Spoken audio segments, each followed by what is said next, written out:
Halo semuanya. Kalau mendengar nama karate, apa sih yang pertama kali terlintas di pikiran kalian?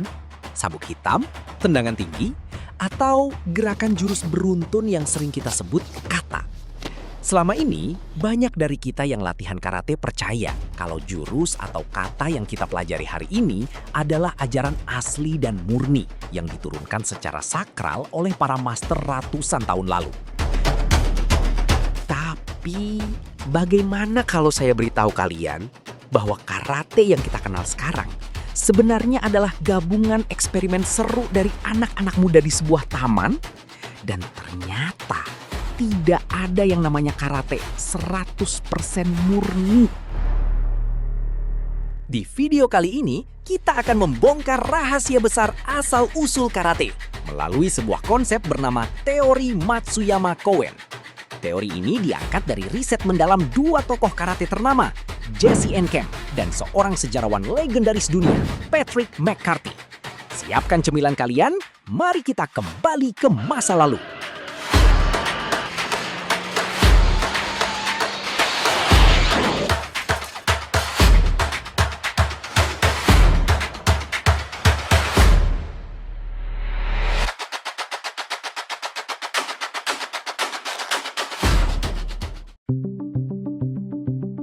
Sebelum kita masuk ke sejarah tamannya, mungkin ada yang bertanya-tanya, siapa sih Patrick McCarthy ini? Dan kenapa teorinya tentang karate bisa begitu diperhitungkan? Patrick McCarthy adalah seorang master bela diri asal Kanada, bergelar Hanshi, sabuk hitam, dan 10. Di dunia bela diri, beliau sering dijuluki sebagai Indiana Jones-nya dunia karate.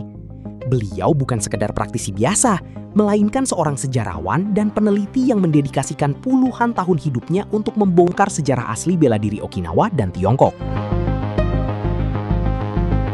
Beberapa pencapaian besar beliau, diantaranya, pertama, beliau adalah orang barat pertama yang menerjemahkan kitab kuno rahasia bernama Bubishi ke dalam bahasa Inggris.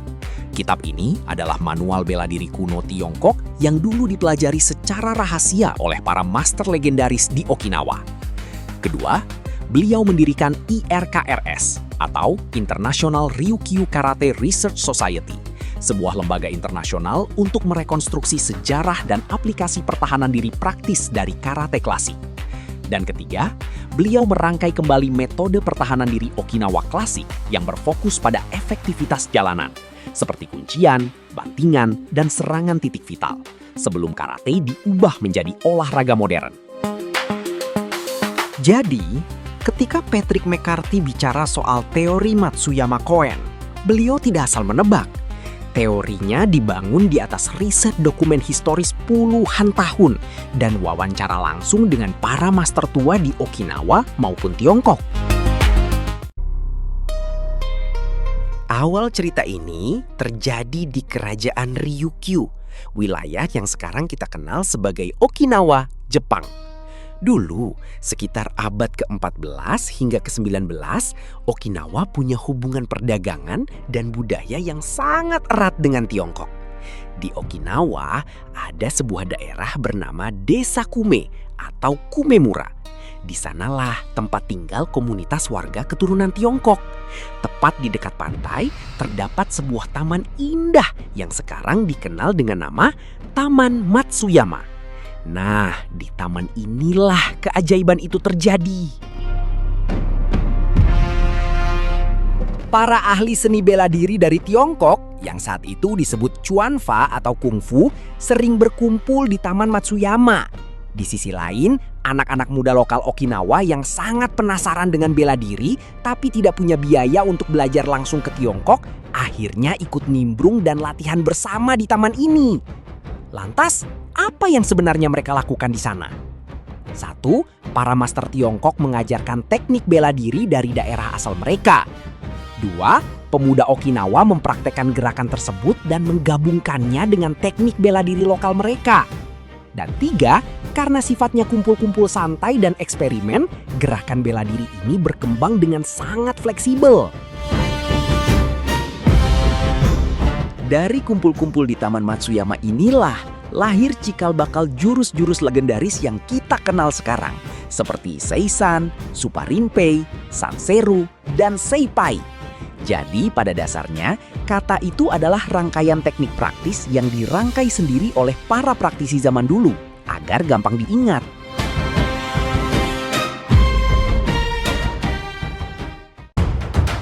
Lalu, bagaimana bisa bela diri campuran yang lahir dari kumpul-kumpul di taman ini berubah menjadi bela diri resmi Jepang yang sangat disiplin?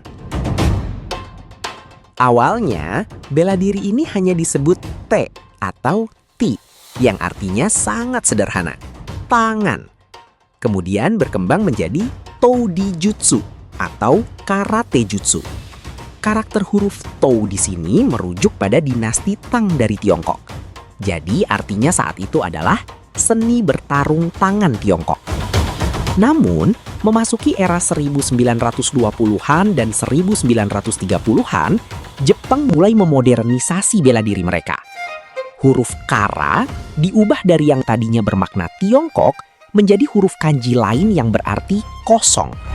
Lalu akhiran jutsu yang artinya teknik bertarung nyata di jalanan diubah menjadi do yang artinya jalan hidup atau pembentukan karakter. Dari sinilah lahir istilah karate do. Perubahannya sangat terasa. Kalau di era lama, karate jutsu, fokus utamanya adalah pertahanan diri nyata yang mencakup kuncian, gulat, dan pukulan. Tapi di era modern, karate do, bela diri ini diseragamkan agar aman diajarkan di sekolah-sekolah dan militer. Latihannya pun mulai dikelompokkan ke dalam 3 pilar utama yang kita kenal sekarang. Kihon atau dasar, kumite atau tanding, dan kata atau jurus.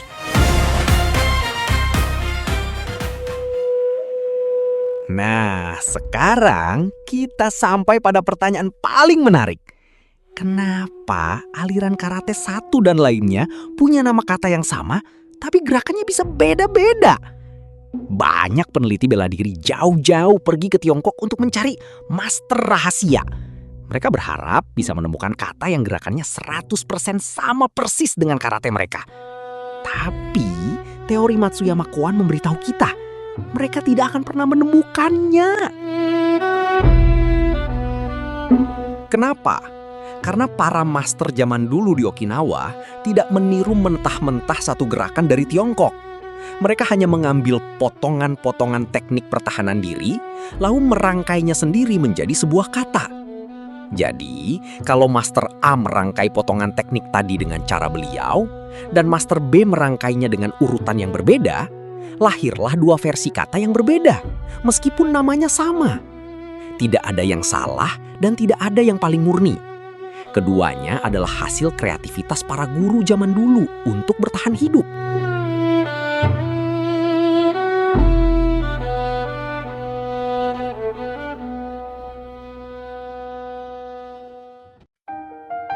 Lantas, apa pesan paling berharga dari teori Matsuyama ini buat kita semua? Patrick McCarthy sering mengingatkan kita pada sebuah pepatah kuno. Ada banyak jalan menuju puncak gunung, tetapi pemandangan dari atas sana selalu sama. Tradisi sejati dalam karate bukanlah memperdebatkan perguruan mana yang paling murni atau aliran mana yang paling hebat. Tradisi yang sebenarnya adalah menjaga api semangat para master terdahulu, yaitu semangat untuk terus belajar, beradaptasi, memahami diri sendiri, dan berkembang menjadi manusia yang lebih baik. Karate bukan cuma tentang warna sabuk atau piala pertandingan, tapi tentang perjalanan hidup kita saat menjalani prosesnya. Terima kasih sudah menonton. Jangan lupa tekan tombol like, subscribe, dan coba tulis di kolom komentar. Menurut kalian, apa arti karate dalam perjalanan hidup kalian saat ini? Sampai jumpa di Bahas Budo berikutnya.